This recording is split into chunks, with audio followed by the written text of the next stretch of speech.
अमृत की धारा है धारा, जो देती दुखों से किनारा। ओम शांति। आज 25 जुलाई 2020 की साकार मुरली। आज के महावाक्य है, मीठे बच्चे, देह अभिमान छोड़ देही अभिमानी बनो। देही अभिमानियों को ही ईश्वरीय संप्रदाय कहा जाता है। प्रश्न 1। आज के मुरली में बाबा ने अपने बारे में कौन सी पॉइंट्स समझाई? बाबा है सुप्रीम, सभी आत्माओं के बाप। वह है परम आत्मा, यानी सभी आत्माओं से उच्च। जन्म मरण में नहीं आते हैं। बाकी सब है रचना, जो पुनर्जन्म लेते हैं। रचता तो एक ही बाप है। ब्रह्मा, विष्णु, शंकर भी रचना है।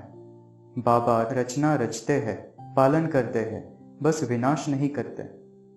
और जो धर्म स्थापक है वह भी क्रिएट करते हैं, पालन करते हैं, विनाश कोई भी नहीं करते। जैसे आत्मा का रूप बिंदी है, वैसे परमपिता परमात्मा का भी रूप बिंदी है। बाबा कहते हैं, सत्य बाप तुमको नर से नारायण बनने का राजयोग सिखलाते हैं। शांति का सागर, पवित्रता का सागर उस एक सत्य बाप को ही कहा जाता है। इस दुनिया को नर्क से स्वर्ग एक बाप ही बना सकते हैं। प्रश्न 2। हम बच्चे अभी जो सत्संग करते हैं वह बाकी सत्संगों से निराला है, कैसे?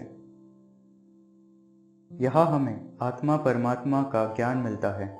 हम देह अभिमानी असुरी संप्रदाय से देही अभिमानी ईश्वरीय संप्रदाय बनते हैं। और जो सत्संग है उसमें आत्मा या परमात्मा का ज्ञान न कोई में है, न कोई दे सकता है। वह कोई एम ऑब्जेक्ट होती नहीं। कौन सा नॉलेज? बाबा बस हम बच्चों को ही समझाते हैं। बाबा हमें समझाते हैं कैसे अविनाशी आत्मा विनाशी शरीर में प्रवेश कर पार्ट बजाती है। बाबा हमें ड्रामा के आदि, मध्य, अंत के राज समझाते हैं। सतयुग है दिन जहाँ देवी देवता का राज्य होता था। एक ही धर्म था। इसी स्वर्ग में लक्ष्मी नारायण राज्य करते थे। आज बाबा ने सतयुग, त्रेता और देवी देवता धर्म की कौन सी विशेषताएं बताई? सतयुग त्रेता है दिन जिन्हें वंडर ऑफ वर्ल्ड कह सकते हैं। इस स्वर्ग में लक्ष्मी नारायण राज्य करते थे। भारत ही यह स्वर्ग ऊंच खंड था। देवी देवताएं पहले यही राज्य करते थे। वहां हीरे जवाहरों के महल थे। इतने माल थे, ऊंट तो क्या, कोई लाखों ऊंट ले आए तो भी भर न सके। सतयुग में सोने, हीरे जवाहरों के तो अनेक महल थे। यह सब फिर अर्थक्वेक में अंदर चले जाते हैं। भारत का असल धर्म देवी देवता ही है, परंतु आदि सनातन देवी देवता धर्म को भूल जाने के कारण कह देते हमारा हिंदू धर्म है। सतयुग में भारत वाइसलेस था। नई दुनिया थी। यही सूर्यवंशी, फिर चंद्रवंशी, सो वैश्यवंशी, सो शूद्र बनते हैं। वह वजीर भी नहीं होता है, क्योंकि राजा रानी खुद ही मालिक है। लक्ष्मी नारायण को कोई राय लेने की दरकार नहीं है। भारत जैसा पवित्र देश कोई था नहीं। बाबा भक्ति मार्ग की कौन सी बातें क्लियर कराते हैं? पहला, मनुष्य जब ऊंचे ते ऊंचा भगवान कहते हैं तो बुद्धि में निराकार लिंग रूप आता है। वह है परमात्मा यानी आत्मा, परंतु ऊंच आत्मा। बिंदी की पूजा कैसे करें, इसलिए लिंग बनाते हैं। दूसरा, ब्रह्मा, विष्णु, शंकर भी रचना है, एक शिव बाबा ही रचता है। तीसरा, भारत में मिट्टी का शिवलिंग और शालिग्राम बनाकर रुद्र यज्ञ रचते हैं। वास्तव में असली नाम है राजस्व अश्वमेध अविनाशी रुद्र गीता ज्ञान यज्ञ। चौथा, भारत ही ऊंच खंड है। जो भी मनुष्य मात्र है उनका यह तीर्थ है।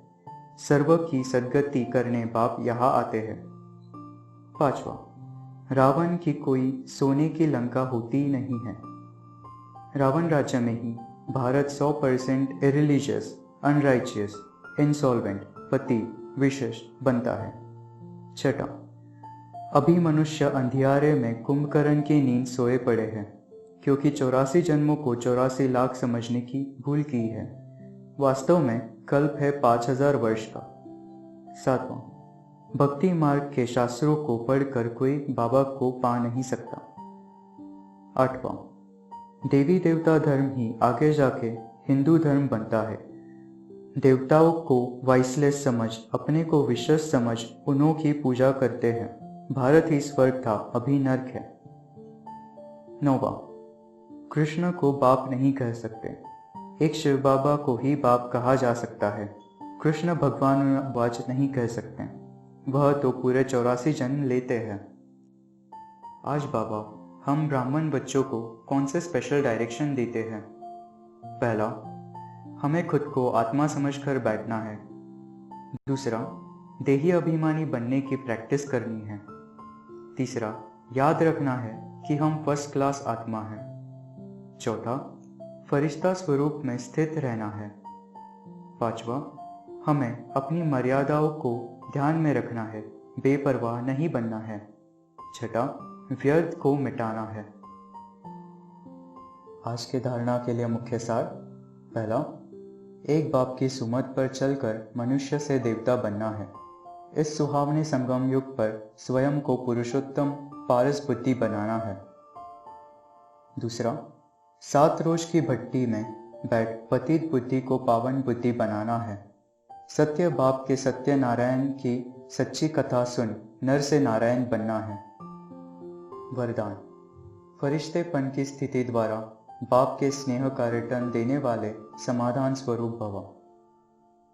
फरिश्तेपन की स्थिति में स्थित होना यही बाप के स्नेह का रिटर्न है। ऐसे रिटर्न देने वाले समाधान स्वरूप बन जाते हैं। समाधान स्वरूप बनने से स्वयं की व अन्य आत्माओं की समस्याएं स्वतः समाप्त हो जाती है।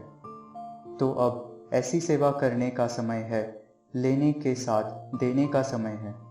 इसलिए अब बाप समान उपकारी बन पुकार सुनकर अपने फरिश्ते स्वरूप द्वारा उन आत्माओं के पास पहुंच जाओ और समस्याओं से थकी हुई आत्माओं की थकावट उतारो। स्लोगन है, व्यर्थ से बेपरवाह बनो, मर्यादाओं में नहीं। मुरली अमृत की धारा है धारा, जो देती दुखों से किनारा। मुरली अमृत की धारा है धारा, जो देती दुखों से किनारा।